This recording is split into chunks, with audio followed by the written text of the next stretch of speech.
Good evening. You're watching the main news on HKIBC. I'm Raymond Yeung. Here are tonight's top stories. Two former Cathay Pacific flight attendants are remanded in custody after being convicted of flouting quarantine rules. The number of PCR tests for inbound travelers is cut by half to only 2 from Monday. And President Xi Jinping rebukes Canadian Prime Minister Justin Trudeau over leaks. Two former Cathay Pacific flight attendants have been remanded in custody after being convicted of breaching quarantine rules late last year. It is believed that the pair triggered the Omicron outbreak and the city's deadly fifth COVID wave. Janice Low reports.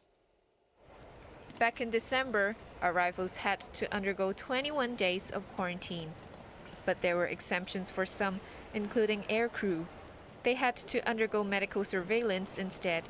And until they tested negative for the virus on the third day after arrival, they could only indulge in necessary activities, such as going for COVID tests and buying groceries.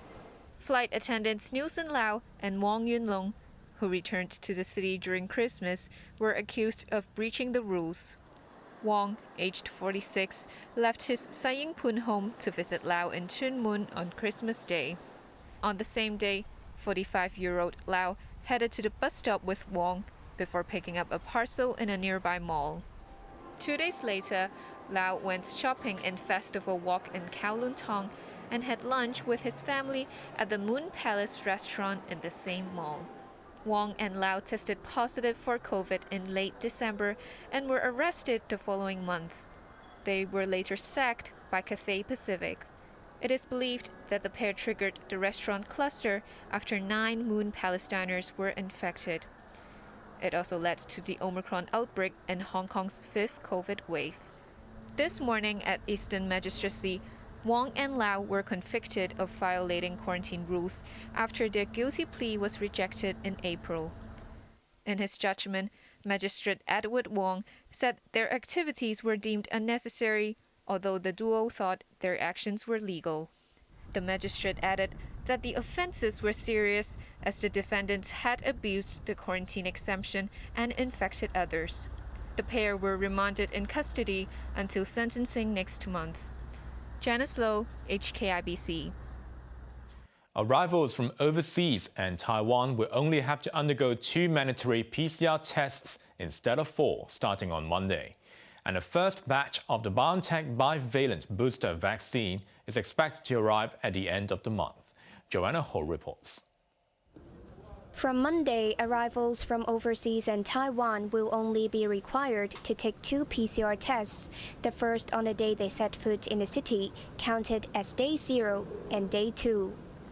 Mandatory PCR tests on days 4 and 6 will be dropped. The new measure comes as the proportion of imported cases remained stable after the 0+3 arrangement was implemented. Undersecretary for Health Libby Lee said over 80% of positive cases were identified within the first 3 days, and infections detected later could be locally contracted cases. But arrivals will still have to undergo RAT tests daily until day 7. The number of quarantine days for close contacts of infected people in care homes will also be cut. Instead of a 7-day quarantine, they can leave the isolation facility early if they are negative in a PCR test on the 4th day and an RAT test on the 5th day. In another development, health officials said the first batch of the BioNTech bivalent vaccine is expected to arrive by the end of this month. They are expected to be available for vaccination as early as December and may be chosen by those going for a 4th jab. Although there is no plan by the government to mandate a 4th dose for the vaccine pass scheme, Lee said a booster shot is highly recommended for some people. Especially the group more than 50 years old, likely because the group may have more chronic disease and they actually, the health conditions might be more severely affected by the infection. New infections in Hong Kong, meanwhile, exceeded 8,000 for the first time since mid-September, with 8,052 cases recorded. There were 533 imported infections. 12 more people died because of the virus. Joanna Ho, HKIBC. With the Qatar World Cup just round the corner, customs officers have seized 100,000 suspected counterfeit jerseys worth over $50 million. They also arrested 15 people on suspicion of smuggling counterfeit football shirts. Here's Joanna Ho again. With the Qatar World Cup about to kick off, fans are keen to snap up football-related merchandise to soak in the atmosphere of the mega event. But people are warned to stay alert because criminals could take the opportunity to reap huge profits. Just 3 days before the World Cup, customs officials announced the seizure of more than 100,000 suspected counterfeit football jerseys worth over $15 million. Over 92,000 jerseys were found in 14 inbound trucks at Shenzhen Bay Port and the Hong Kong-Zhuhai-Macau Bridge in the past 2 weeks. They were a third to two-thirds cheaper than the market price. 14 men aged between 34 and 64 were arrested. We think that the criminal deliberately mixed the counterfeit jersey with other general goods so as to increase the difficulty for us to detect the counterfeit goods. Chung said the jerseys were placed in boxes in the middle and near the end of the truck. Another 8,400 suspected fake jerseys were found in several logistic companies in Yuen Long, Tsingyi, and Kwai Chung last week. In an operation in Kwun Tong last Thursday, one man was arrested on suspicion of selling fake jerseys online. He and the other 14 suspects have been released on bail. Officials believe the jerseys were for re-export, with a small portion to be sold locally. Divisional Commander Feng Wai-cheng from Intellectual Property Transnational Investigation Division said the value and the amount of the counterfeit jerseys seized this time were the highest on record. Customers are reminded to compare market prices and make purchase at reputable shops to avoid buying fake goods. Joanna Ho, HKIBC. The chief executive has arrived in Thailand for the APEC summit.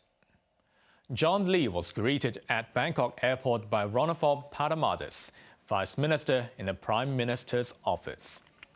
Lee later met Thai Prime Minister Prayut Chan-o-cha at the airport. Before setting off, the chief executive said he would make use of the trip to promote Hong Kong's advantages and remind everyone that the city is back in business. Commerce Minister Algernon Yao, who arrived in the Thai capital yesterday, has met his counterparts, including those from Singapore, New Zealand, and Indonesia. Yao is leading an SAR trade delegation, which will meet Thai business leaders. In a rare break from diplomatic tradition, President Xi Jinping has been seen telling off Canadian Prime Minister Justin Trudeau on the sidelines of the G20 summit in Bali. Xi was believed to be upset that details of their meeting the previous day were leaked to the media. Formal meetings aside, the G20 summit in Bali offered a precious chance for world leaders to get together and catch up. But behind the scenes, the conversations weren't always cordial. In rare scenes captured by Canadian media, President Xi Jinping was seen confronting Canadian Prime Minister Justin Trudeau. Everything we discuss is then leaked to the paper. That's not appropriate. And that's not how the way the conversation was conducted. Xi went on to tell Trudeau that if he was sincere, then both sides should communicate in a respectful manner. If there is sincerity on your part, free and open and frank dialogue, and that is what we will continue to have. We will continue to look to work constructively together, but there will be things we will disagree on, and we will have to continue. Let's create the conditions first. Let's create the conditions first. Xi cut him off before the pair shook hands and parted ways. The sensational exchange came one day after an informal 10-minute meeting between the two leaders, reportedly at Trudeau's request. Beijing never acknowledged the meeting, but Canadian media quoted government sources as saying that Trudeau raised concerns over alleged Chinese interference in Canadian politics. That seemed to have infuriated Xi, triggering the stern rebuke. The episode also laid bare the strained relationship between China and Canada, which hit rock bottom in 2018 when Huawei executive Meng Wanzhou was detained while transiting in Vancouver. Beijing retaliated by arresting 2 Canadians whom it accused of endangering national security. The trio were eventually freed last year. Republicans in the United States have regained control of the House of Representatives by a slender margin. This puts them in a position to stall President Joe Biden's agenda for the next 2 years, although the Senate remains in the hands of their Democratic rivals. Azam Khan reports. For the first time in more than a decade, Republicans have taken control of U.S. House of Representatives. They needed 218 seats to wrest control of the lower chamber of Congress from their Democratic rivals. That came when Republican Mike Garcia was re-elected in California. Americans voted in the midterm elections last Tuesday, but a handful of seats still remain to be called.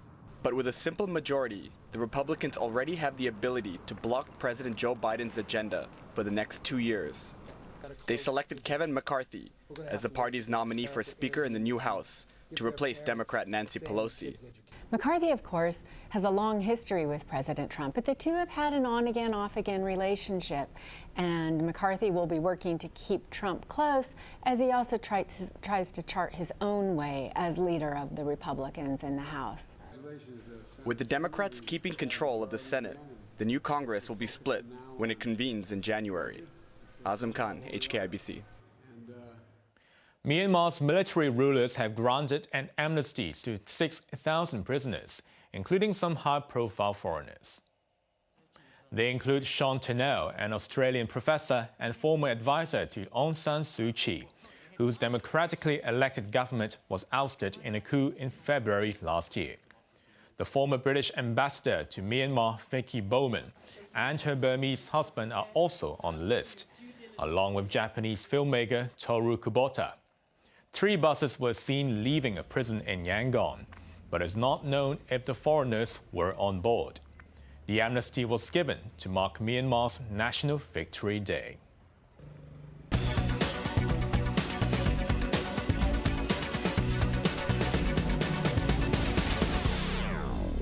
Hong Kong's labour market has improved for the 6th consecutive month, with the latest jobless rate dropping to a 2.5-year low. The unemployment rate of 3.8% in the August to October period was down 0.1% from the 3 months to September. The dip was within expectations and took unemployment to its lowest since February 2020.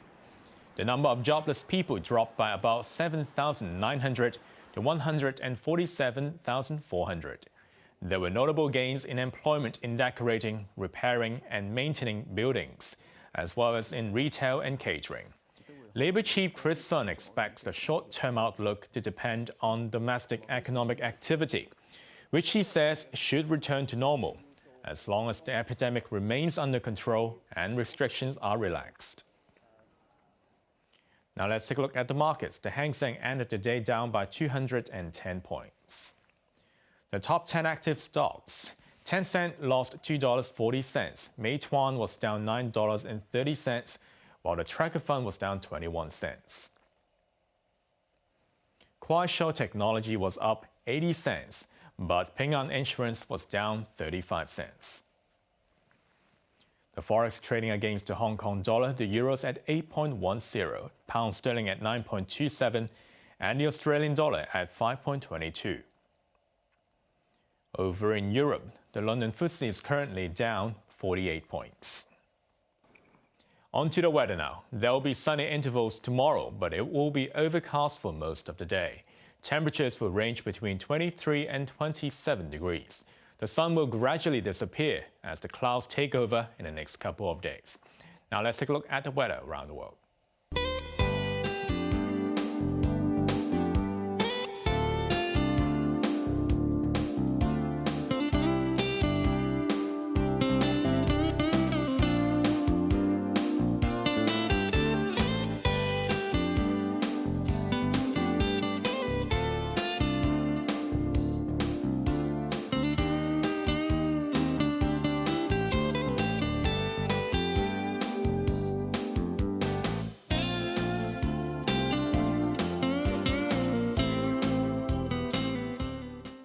That's our main news for Thursday night. Join us for more news at 11. I'm Raymond Yeung. Good night.